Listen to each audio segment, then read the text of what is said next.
ಶಿವರಾತ್ರಿ ಕಳೆದ ಮೇಲೆ ಡಿಕೆಶಿಗೂ ಕೂಡ ಒಳ್ಳೇದಾಗುತ್ತೆ, ಅಷ್ಟೇ ಅಲ್ಲ ನನಗೂ ಕೂಡ ಒಳ್ಳೇದಾಗುತ್ತೆ ಅಂತ ಯತೀಂದ್ರ ಅವರು ಮಾತನಾಡಿದ್ದಾರೆ. ಶಿವರಾತ್ರಿ ಕಳೆದ ಮೇಲೆ ಡಿಕೆಶಿಗೂ ಕೂಡ ಒಳ್ಳೇದಾಗುತ್ತೆ, ಇನ್ನು ನನಗೂ ಕೂಡ ಒಳ್ಳೇದಾಗುತ್ತೆ ಅಂತ ಯತೀಂದ್ರ ಸಿದ್ದರಾಮಯ್ಯನವರು ಮಾತನಾಡಿದ್ದಾರೆ. ರಾಜ್ಯದ ಜನತೆಗೂ ಕೂಡ ಒಳ್ಳೇದಾಗುತ್ತೆ ಅನ್ನೋದಾಗಿ ಹೇಳ್ತಿದ್ದಾರೆ. ಬೆಂಗಳೂರಿನಲ್ಲಿ ಬಿಜೆಪಿಯ ರಾಜ್ಯಾಧ್ಯಕ್ಷ ವಿಜೇಂದ್ರ ಆಡಿರುವಂತ ಮಾತು. ಸಿಎಂ ಸ್ಥಾನಕ್ಕೆ ಸಿದ್ದರಾಮಯ್ಯ ರಾಜೀನಾಮೆಯನ್ನ ಕೊಟ್ರೆ ನಾನು ಕ್ಯಾಬಿನೆಟ್ಗೆ ಬರ್ತೇನೆಂದು ಸುಳಿವನ್ನ ನೀಡಿದ್ದಾರೆ. ಎಲ್ಲರಿಗೂ ಒಳ್ಳೇದಾಗುತ್ತೆ ಅನ್ನೋದಾದ್ರೆ ನೋಡಿ, ಕಳೆದ 2.5 ವರ್ಷಗಳಿಂದ ಯಾಕೆ ಒಳ್ಳೇದಾಗಿಲ್ಲ ಅಂತ ಅದಕ್ಕೆ ಕೌಂಟು ಕೊಟ್ಟಿದ್ದಾರೆ. ರಾಜ್ಯದ ಜನತೆಗೆ ದ್ರೋಹ ಬಗ್ದಿದ್ದಾರೆ ಅನ್ನೋದು ಬಹಳ ಸ್ಪಷ್ಟವಾಗುತ್ತೆ. ಕಾಂಗ್ರೆಸ್ ಸರ್ಕಾರದ ವಿರುದ್ಧ ವಿಜೇಂದ್ರ ಅವರು ಕಿಡಿಕಾರ್ತಿದ್ದಾರೆ. ನೋಡಿ, ಆರಂಭಿಕವಾಗಿ ಈ ಶಿವರಾತ್ರಿ ಕಳೆದ ಮೇಲೆ ನನಗೂ ಒಳ್ಳೇದಾಗುತ್ತೆ, ಡಿ.ಕೆ. ಶಿವಕುಮಾರ್ ಅವ್ರಿಗೂ ಒಳ್ಳೇದಾಗುತ್ತೆ, ನಾಡಿನವ್ರು ಎಲ್ಲರಿಗೂ ಕೂಡ ಒಳ್ಳೇದಾಗುತ್ತೆ ಅನ್ನೋದಾಗಿ ಯತೀಂದ್ರ ಅವರು ಒಂದು ಹೇಳಿಕೆ ಕೊಡ್ತಾರೆ. ಇದಕ್ಕೆ ಕೌಂಟರ್ ಕೊಟ್ಟಿದ್ದಾರೆ ಬಿಜೆಪಿಯ ರಾಜ್ಯಾಧ್ಯಕ್ಷರಾಗಿರುವಂತಹ ವಿಜೇಂದ್ರ ಅವರು. ಇನ್ನು ಸಿಎಂ ಸ್ಥಾನಕ್ಕೆ ಸಿದ್ದರಾಮಯ್ಯನವರು ರಾಜೀನಾಮೆ ಕೊಟ್ರೆ ನಾನು ಕ್ಯಾಬಿನೆಟ್ಗೆ ಬರ್ತೀನಿ ಅನ್ನುವಂಥ ಸುಳಿವನ್ನ ಕೂಡ ಅವರು ಕೊಟ್ಟಿದ್ದಾರೆ.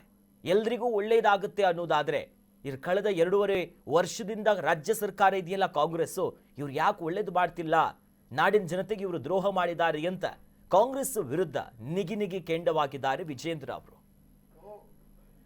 ತಮ್ಮ ಸ್ಥಾನ ಶಿವರಾತ್ರಿ ಕಳೆದ ಮೇಲೆ ಡಿ.ಕೆ. ಶಿವಕುಮಾರ್ ಅವ್ರಿಗೂ ಒಳ್ಳೇದಾಗ್ತದೆ, ತಮಗೂ ಒಳ್ಳೇದಾಗ್ತದೆ, ರಾಜ್ಯದ ಜನತೆ ಒಳ್ಳೇದಾಗ್ತದೆ ಅಂತ ಅವ್ರು ಹೇಳಿಲ್ಲ. ರಾಜ್ಯದ ಜನತೆ ಒಳ್ಳೇದಾಗ್ತದೆ ಅಂತ ಅವ್ರು ಹೇಳಿಲ್ಲ.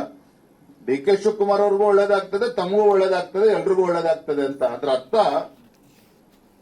ಮುಖ್ಯಮಂತ್ರಿಗಳು ತಮ್ಮ ಸ್ಥಾನಕ್ಕೆ ರಾಜೀನಾಮೆಯನ್ನ ಕೊಡುವುದನ್ನ ಬಹಳ ಸೂಕ್ಷ್ಮವಾಗಿ ಮುಖ್ಯಮಂತ್ರಿಯ ಸುಪುತ್ರರು ಬಿಚ್ಚಿಟ್ಟಿದ್ದಾರೆ ಅನ್ನೋದು ಮೊದಲ ಅಂಶ. ಎರಡನೇದು, ಮುಖ್ಯಮಂತ್ರಿ ರಾಜೀನಾಮೆ ಕೊಟ್ಟರೆ ತಾವು ಕ್ಯಾಬಿನೆಟ್ ಅಲ್ಲಿ ಬರ್ತೇವೆ ಅನ್ನೋ ಸುಳಿವನ್ನು ಕೂಡ ಯತೀಂದ್ರ ಅವರು ಕೊಟ್ಟಿದ್ದಾರೆ.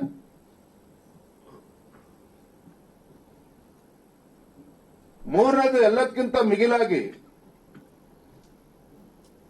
ಶಿವರಾತ್ರಿ ಆದ ನಂತರ ಮೇಲೆ ರಾಜ್ಯಕ್ಕೂ ಒಳ್ಳೇದಾಗ್ತದೆ, ಎಲ್ರಿಗೂ ಒಳ್ಳೇದಾಗ್ತದೆ ಅಂತ ಹೇಳಿದ್ರೆ ಕಳೆದ 2.25 ವರ್ಷದಲ್ಲಿ ಸಿದ್ದರಾಮಯ್ಯನವರ ನೇತೃತ್ವದ ಕಾಂಗ್ರೆಸ್ ಸರ್ಕಾರ ಇಡೀ ರಾಜ್ಯದ ಜನತೆಗೆ ಅನ್ಯಾಯ ಮಾಡಿದೆ, ದ್ರೋಹ ಎಸಗಿದೆ ಅನ್ನೋದನ್ನ ಸ್ವತಃ ಮುಖ್ಯಮಂತ್ರಿಗಳ ಸುಪುತ್ರರು ಯತೀಂದ್ರ ಅವರು ಒಪ್ಪಿಕೊಂಡಿದ್ದಾರೆ ಅನ್ನೋದು ಜಗಜ್ಜಾಹೀರಾಗಿದೆ.